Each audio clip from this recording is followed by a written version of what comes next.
안녕하세요. 스타일리그 임광목 대표입니다. 5월 19일 일요일, 지금 시간은 약 정오 정도 되고 있는 시간인데요. 제가 일요일 날 이렇게 방송을 한 적이 별로 없었었죠. 자, 그리고 어제 토요일 날 그 주말 스페셜 방송에서도 마지막에 월요일 날 뵙겠습니다 하고 인사를 드렸는데요. 오늘 일요일 날임에도 불구하고 지금 제가 이 영상을 시작을 한 이유가 있습니다. 제가 뭐 할 일이 없어가지고, 할 일이 없어서 영상을 시작을 한 게 아니고요. 아무래도 좀 귀찮더라도 우리 구독자들을 위해서 또 지금 그 HLB 관련해서 굉장히 좀 고민을 하고 계신, 구독자가 아니라고 하더라도 고민을 하고 계신 분들이 아마 이 주식 인구 중에서 상당한 분들이 지금 HLB 때문에 좀 편안하지 못한 그 시간들을, 주말 시간들을 보내고 계시지 않을까, 이런 생각도 들었기 때문에 저도 그 HLB에 대해서 여러분들에게 어, 좀 참고하실 수 있는 내용을 말씀을 드려야 되겠다라는 이런 생각을 했고요. 더군다나 이 HLB 사태로 인해서 아무래도 HLB 당사자인 HLB 회사에서는 지금 비상 상황이 아니겠습니까? 그 비상 상황으로 인해서 미국의 FDA에서 그 승인이 불발된 그 후속 조치로 인해서 굉장히 분주한 모습을 보이고 있는데요. 그런 그 일련의 그 상황 속에서 HLB 그 본사에서 나오는 그런 일련의 그 얘기들이라든지 이 팔로업 되는 이런 내용들이 제가 보기에는 조금 오히려 2차 피해로 이어질 우려가 있는 부분도 있다라는 그런 생각이 들었고요. 그리고 또 유튜브라든지 인터넷 공간에서, 그 커뮤니티 공간에서는 그 말도 안 되는 안티들과 말도 안 되는 참티들이 또 설전을 벌이곤 하지 않습니까? 뭐 그런 사람들까지 다 신경을 쓸 필요도 없을 텐데, 또 아무래도 지금 상황에 직접적으로 관계가 되신 분들은 그런 그 말도 안 되는 그 사이버 공간에서의 설전들에 의해서 또 그 멘탈이 좌지우지가 될 수 있는 그런 또 위험이 있는 것 같고요. 더군다나 또 전문가라고 자칭하는 그런 유튜브들이 본인들이 HLB를 추천을 하기도 했었었죠. 최근까지 누구나 뭐 그 승인되면은 좋다라는 거 누가 모르겠습니까? 승인된 그 본사에서도 승인 가능성에 대해서 얘기를 하니까 최근까지도 HLB를 들고 가야 된다라고 굉장히 어떻게 보면은 어, 그, 여론몰이에 동참을 했던 유튜버들, 그런데 그분들이 간과한 거는 승인이 안 됐을 경우에 빠져나올 수 있는 기회 없이 바로 하한가로 직행하게 될 수 있다라는 그런 리스크를 간과하지 못하신 분들이 계시죠. 자, 그런 유튜브들에서 또 어떤 일말의 책임보다는 제가 듣기에는 또 그 사실을 오도하고 있는 그런 내용들도 보이는 것 같아서요. 제가 이 방송을 지금 시작을 하는 것입니다. 어, 그 제가 제목을 HLB 하락 또는 나락, 아직도 호도와 오도는 진행 중, 이렇게 잡아봤는데요.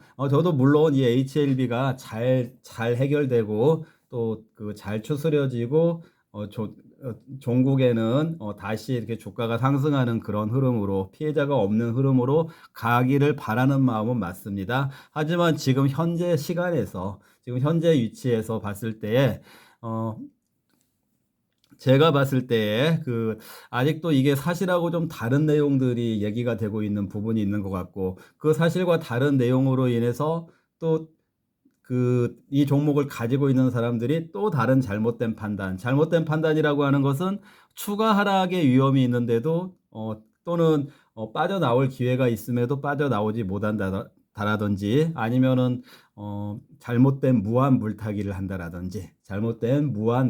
한다라든지, 이런 또 2차 피해 가능성이 있기 때문에, 그거에 대해서 좀, 만약에 그런 계획을 가지고 있다고 하더라도 제가 지금 말씀드리는 팩트를 좀 생각을 해 보시고 그 팩트를 반영을 해서 의사결정을 하면 좋겠다라는 그런 생각입니다.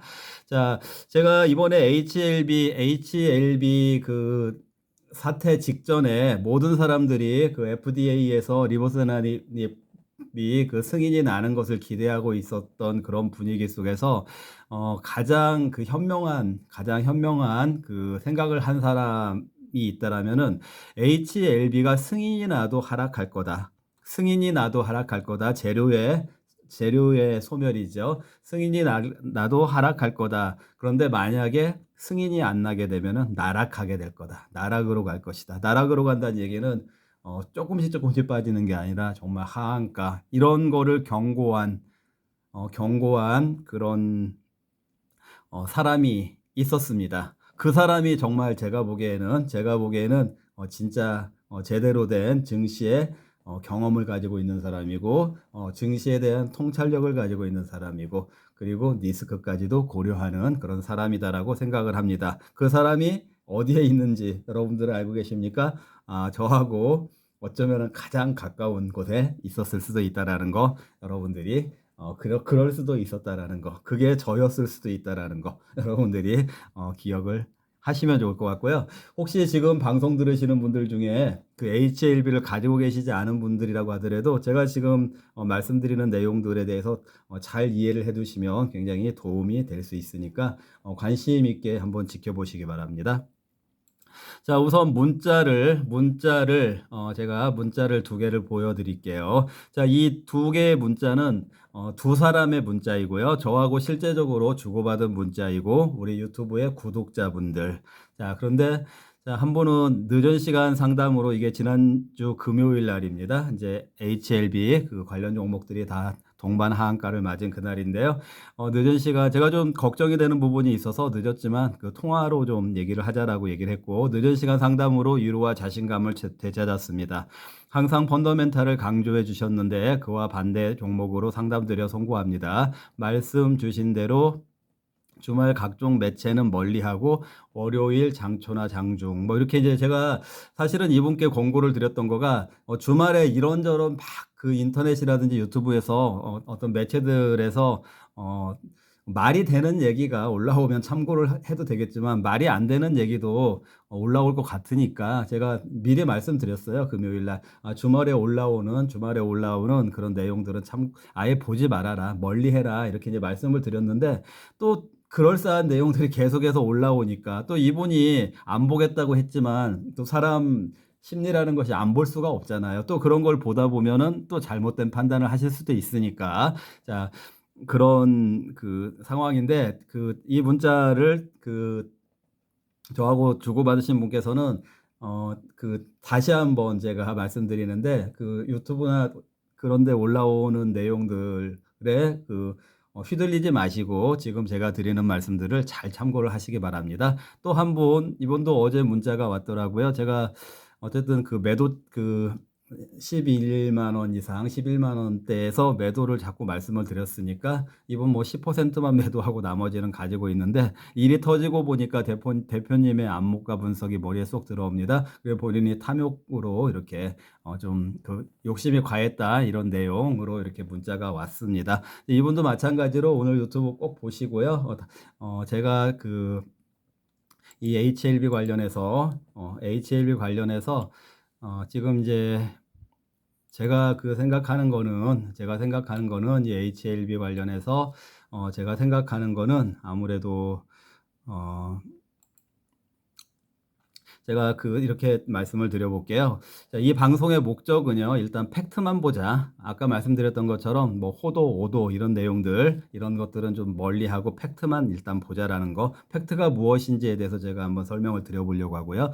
그리고 이제 그 요행, 아까 말씀드렸죠. 호도와 오도를 통해서 요행을 또 부추기는 부분이 있는데 그 요행에 대한 그 경각심을 멀리하자. 경각심을 갖자. 그 요행을 멀리하면서 이 요행으로 인해서 2차 피해가 벌어질 수 있으니까 경각심을 갖자 이런 말씀이고 저는 궁극적으로는 HLB를 탈출을 해야 된다. 이제 물론 탈출을 뭐 지금 67,000원인데 무슨 4만 원이 될 수도 있고 2만 원이 될 수도 있다고 했을 때에 뭐 이제 2만 원대에서 탈출을 의미하는 건 아니고요. 만약에 6만 원대, 6만 원대 가격에서 탈출 기회가 있다라면은 궁극적으로 저는 탈출을 해야 된다라고 지금 말씀을 드리는 거고, 6만 원대에서 탈출 기회조차도 없이 뭐 다시 4만 원대로 직행을 한다라면은 또 한번 고민을 해보고 거기에서 혹시 택티칼이라는 거는 전술을 얘기하거든요. 전술적으로 좀 어떻게 활용할 수 있는 방법이 있는지에 대해서는 저하고 다시 한번 고민을 해봐야 되는데, 궁극적으로는 일단 6만 원대에서는 탈출을 해야 된다라는 관점으로 지금 이 방송을 말씀을 드리는 거고요. 어, 그리고 오늘 이 방송의 순서는 일단 그 HLB의 그 지금 그 구도가 어떻게 된 건지, HLB가 굉장히 복잡한 구도잖아요. 그 관계사들도 많이 있고, 또 항서제약이라고 해서 중국 제약사 이름도 나오고 있고, 도대체 이게 무슨 상황인지, 또 HLB는 어떤 꿍꿍이를 가지고 있었는지, 너무 구도가 복잡한 구도 속에서 일단 이번에 리보세라닙 관련된 그 구도를 여러분들에게 좀 이해를 시켜드릴게요. 그리고 좀 제가 생각하는 이 일련의 과정 중에서 좀 미스테리한 부분들에 대해서도 여러분들에게 이 팩트 체크 관점에서 어떠한 부분들이 좀 미스테리라고 생각을 한다라는 저의 생각을 말씀드리겠고요. 그리고 지금 어떻게 호도가 되고 있고 어떻게 오도가 되고 있는지 그 말씀을 드려보도록 하겠습니다. 여러분들은 호도하고 오도의 차이를 아시나요? 호도하고 오도, 이 말 자주 쓰이는데 차이가 있어요. 호도는 덧칠을 해가지고 좀 본질을 흐리게 한다라는 게 호도고, 무슨 말씀인지 아시겠죠? 자, 오도는 아예 잘못된 주장을 하면서 그 잘못된 길로 이끌고 가는 것이 오도. 좀 비슷한 것 같지만 완전히 다르죠. 자, 이 용어에 대해서도 개념을 좀 알고 출발을 해보도록 하겠습니다. 자, 제가 일단 그 장황하게 너무 복잡한 관계이기 때문에 여러분들에게 좀 쉽게 설명을 드리려고 이렇게 좀 그림을 이렇게 편집을 해봤는데요. 자, 일단 여기 보시면은 HLB가 있고요. HLB가 있고, 이번에 리보세라닙 여기 있죠? 리보세라닙, 이 이제 원래는 그 표적 항암 물질이라고 여러분들이 보시면 돼요. 표적 항암 물질. 이거하고 관련된 HLB의 관계사는 이번에 그 상장기업 HLB 관련된 상장기업이 8개가 있는데, HLB 포함해서 8개가 있는데, 그 8개 중에 8개가 모두 금요일날 하한가를 맞았어요. 근데 뭐 HLB라는 나벨을 달고 있으니까, 딱지를 달고 있으니까 같이 하한가를 맞았는데, 실제적으로 이 리보세라닙하고 관련된 회사는 HLB하고 HLB 제약하고 HLB 생명과학, 이 세 개의 상장 기업들 중에서는 이 세 개라고 보시면 되고, 왜냐하면 지분 구조상으로도 조금씩 연관성은 있지만 사업적인 측면에서는 이 세 가지라고 보는 게 맞는 것 같아요. 그리고 이제 우리 한국에 있는 상장 기업은 아니지만 직접적으로 리보세라닙의 그 FDA 승인을 관련된 업무를 직접적으로 수행해 왔고, 그리고 또 이제 미국에서 이제 승인이 난 이후에 여러 가지 상업화 제품 그 판매에 대한 그런 계획까지도 수행을 해왔던 회사가 그 엘레바라는 회사, HLB 엘레바라는 회사인데, 이 엘레바라는 회사는 우리 한국 기업도 아니고, 이제 한국에 있는 기업도 아니고, 우리 한국에 상장돼 있는 기업도 아니고, 다만 이제 미국에 있는 현지 법인, 근데 HLB의 미국 현지 계열사다라고 생각을 하시면 되겠죠. 이 엘레바에서 주로 이제 업무를 담당했다, 모든 과정을 담당해 왔다, 이렇게 생각을 하시면 되고요.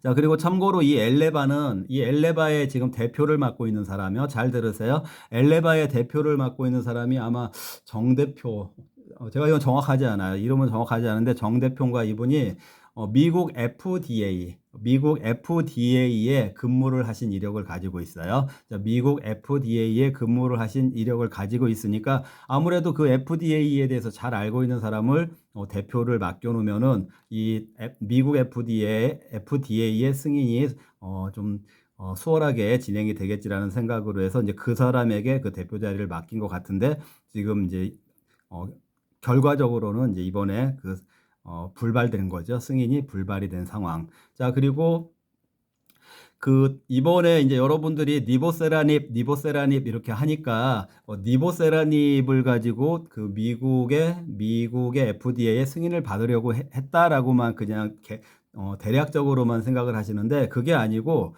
이 니보세라닙을 가지고 예를 들어서 이게 뭐 유방암에 사용되는 물질로 사용이 되려면은, 승인을 받으려면은 그 유방암 관련된 임상 실험을 다 진행을 해야 돼요. 그리고 또는 뭐 다른 무슨 희귀암에 사용되려면 또 그런 임상을 해가지고 다 별도로 해서 FDA의 신약 승인을 받아야 되는 건데, 이번에 승인을 받으려고 했던 거는 이 니보세라닙 자체가 아니고요. 이 중국의 항서제약이라는 중국말로는 헝루이, 장수 헝루이 이렇게 말하기도 하는데, 이거 중국 증시의 상장 기업이에요. 이 항서제약이라는 회사에 있는 이 제품 이름이 지금 한문으로 쓰여가지고 그런데 조금 이름이 어려워요. 캄넬리 주맙이라고 하는데, 제가 잠깐만요. 여기 안 적어놨으니까 여러분들 좀 이해를 돕기 위해서 여기다 한번 적어볼게요.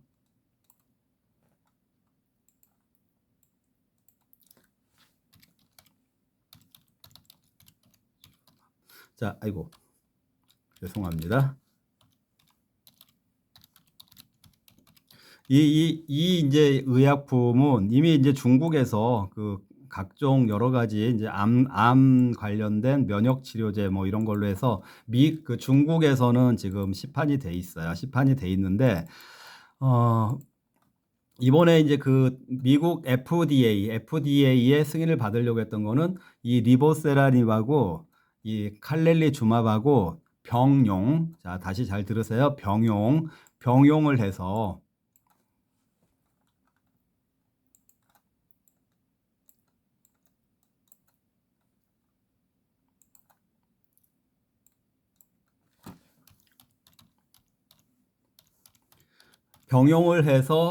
승인을 받으려고 했던 거예요. 그러니까 니보세라닙 이 하나에 대해서 받으려고 한 게 아니고, 이 캄넬리주맙하고 니보세라닙을 같이 사용을 해서 병용을 했을 때의 그 요법이 간암, 그리고 이제 이번에 치료제로 받으려고 했던 간암 치료제, 다른 암이 아니고 간암 치료제로 승인을 받으려고 했었던 거예요. 근데 이제 이 간암 치료제로 중국에서는 지금 시판이 되고 있어요. 그러니까 중국에도 인구들이 많은데 거기에서 승인이 됐으니까 미국도 승인이 되겠지라고 이제 기대를 했던 부분. 어차피 뭐 인간이 다르면 얼마나 다르겠습니까? 이제 그런 부분이 있는데, 근데 요지는 뭐였냐면, 제가 여러분들께 굉장히 자주 강조를 드렸던 부분, 미국 FDA의 승인은 이 중국보다 10배는 굉장히 까다롭다라고 말씀드렸잖아요. 그 부분을 이게 간과를 한 거예요. 그 부분을 간과를 한 거고, 10배는 까다롭다라는 그 부분을 간과를 한 거고. 자, 여러분들 잘 들어보세요. 일례로 우리 코로나 때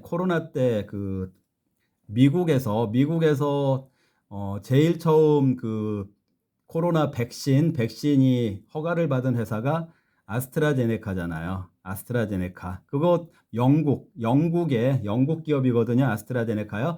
아스트라제네카는 영국 기업이고 영국의 시가총액 1위 기업입니다.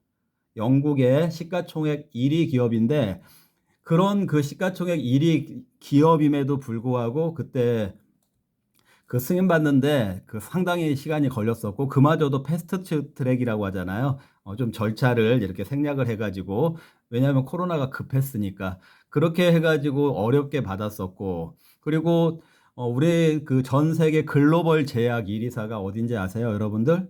글로벌 제약 1위사가 여러분들 비아그라로 유명한 화이자도 두 번째로 백신 승인을 받았잖아요. 그것도 쉽게 받지 않았어요. 자, 그런데 중국 같은 경우에는, 중국에서는 물백신이라는 말이 있었었죠. 중국에는 자체 백신이 있었어요. 물백신. 그런데 물백신을 맞은, 제가 정확하게 기억이 푸틴이었나? 그 사람 중국산 물백신을 맞고 코로나 걸렸잖아요.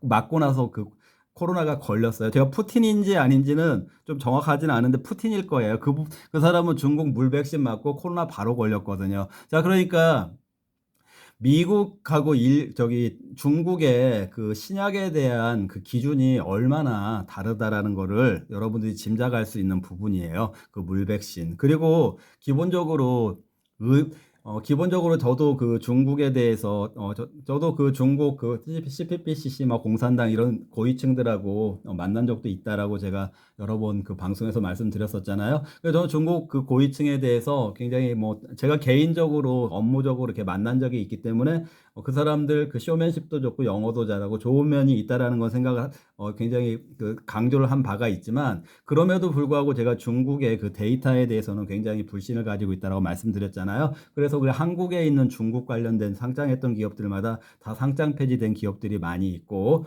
그 중국에 있는 그 회계 같은 거 그리고 중국에서 뭐 코로나, 제로 코로나 이런 거 누가 믿는 사람 없잖아요. 지금도 그래요. 중국의 여러 가지 지표들이 발표되는 것들을 100% 신뢰하지는 않는데, 자, 이거는 지금 사람 생명하고 관련돼 있는 부분이잖아요. 그럼 미국의 FDA에서 굉장히 어떻게 보면은 또 미국이나 유럽 같은 경우에는 먹는 것, 의약품 이런 거에 대해서는 굉장히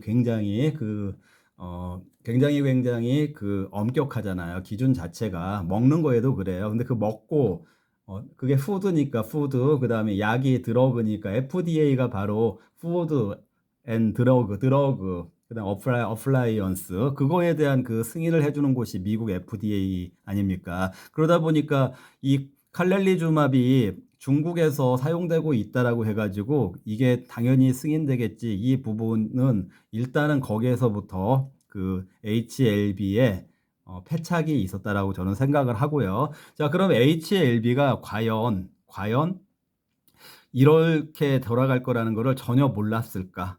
그런데 저는 HLB가 패착이라고 생각을 하지만 어느 정도는 알았을 거라고 생각을 해요. 어느 정도는 알았을 거라고 생각을 하는데 또 더군다나 중국에 대해서 미국이 그렇게 우호적이지도 않은데 왜 갑자기 이렇게 그 중국의 항서제약과의 콜라보를 선택을 했을까? 이 부분에 대해서는 저는 잘 들어보세요. HLB의 불가피한 이 병용요법을 쓰게 된 거는 아마 불가피하지 않았을까 이렇게 생각이 드는 거죠. 자, 제가 왜 불가피라는 얘기를 드리냐면요. 제가 지금 드리는 말씀은 어느 유튜브에도, 어느 뉴스에도, 어느 시황에도 나와 있지 않는 내용이니까, 제가 혼자서 생각하는 그런 내용이긴 하지만, 여러분들도 들어보시면은 근거가 있다라고 생각을 하실 거예요. 자, 이 로슈라는 미국의 글로벌 제약이죠. 이 로슈라는 데서 이미 50%의 간암 치료제를 선정을 하고 있어요. 무슨 말씀인지 아시겠죠? 로슈가 이미 50%의 간암 치료제를 선점을 하고 있어요. 미국 기업이. 그런데 얘네들이 갖고 있는 그 간암 치료제가 그 생존율로 봤을 때 한 17개월 정도 간암 환자가 노슈의 약을 쓰면은 평균적으로 17개월 정도 증상 없이 17개월 정도를 생존한다. 이렇게 이제 그런 그 임상이라든지 그 데이터를 이 가지고 있는 그 제약사예요. 50%. 자, 그럼 HLB의 입장에서는 만약에 니보세라닙이 간암에 효과가 있다고 하더라도 이 17개월보다 짧은 개선 효과가 있었다라고 하면은 이게 승인이 된다고 하더라도 팔릴 리가 없잖아요. 무슨 얘기인지 아시겠죠? 왜냐하면 얘네들이 17개월 이상 이미 검증이 된 의약품이 있는데 얘네들이 17개월 이상의 효과가 안 난다고 하면은 아무리 FDA에서 승인을 한다고 하더라도 이 약을 그 미국에 있는 병원이라든지 이런 데서 사용하겠다고 할 리가 없잖아요. 그런 딜레마가 있었던 거예요. HLB는요. 그러니까 HLB가 왜 그 니보세라닙 하나 가지고 승인을 받았으면 되지 왜 중국을 연결해 콜라보를 했냐 이렇게 비판하는 사람들이 있는데요. HLB는 이 니보세라닙 자체 가지고 간암에 있어서 17개월 이상의 그 생존 기간 연장, 무증상으로 연장하는 그거에 대해서 자신이 없었던 거예요. 무슨 얘기인지 아시겠죠? 그러다 보니까 이 병용요법을 선택을 한 거예요. 근데 다행히 이 항서제약의 칼렐리 주맙하고 이 리보세라닙을 두 개를 같이 사용을 하니까 임상 결과에서는 22개월이 나온 거예요. 무슨 얘기인지 아시겠죠? 글로벌 임상은 전 세계에 뭐 흑인들한테도 해야 되고 황인들한테도 해야 되고 그 서양인들한테도 백인들한테도 해야 되고 이렇게 해서 뭐 그 세계적으로 몇 지역 한 10여 개 지역에서 그 임상을 3상까지 진행을 한 거예요. 그런데 그 3상 결과가 좋았던 거예요. 얘네하고 같이 병용을 하니까 22개월. 그러니까 자신감을 가졌던 거예요. 그래서 이제 그러니까 어떻게 보면은 자, 여러분들이 이렇게 제가 쉬운 예를 들어 드릴게요. 쉬운 예를. 여러분들 타이레놀 드시죠? 타이레놀 드시죠? 자, 그리고 열 내리는 해열제 드시죠? 해열제 중에 그 뭐가 있죠? 그 애기들 브루펜 성분 들어가 있는 해열제 아시잖아요. 자, 그런데 어떤 진통에 있어서는요. 이거 실제적으로 제가 경험한 거예요. 어떤 진통에 있어서는 타이레놀만 먹으면 진통 효과가 없어요. 그런데 그 브루펜만 먹으면 또 진통 효과가 없어요. 그런데 그 두 개를 같이 먹으면 진통 효과가 확 올라가는 그런 증상들이 있거든요. 그런 거라고 생각을 하시면 돼요. 이 간암에 있어서 니보세라님하고 캄넬리하고 같이 사용을 하니까 효과가 확 올라가더라. 그래서 그걸 가지고 미국 FDA에 이번에 승인을 받으려고 했던 거예요. 왜냐하면 노슈한테 이 니보세라님 하나만 가지고는 경쟁이 안 될 것 같으니까. 자, 여기가 팩트입니다. 여러분들 무슨 말씀인지 아시겠죠?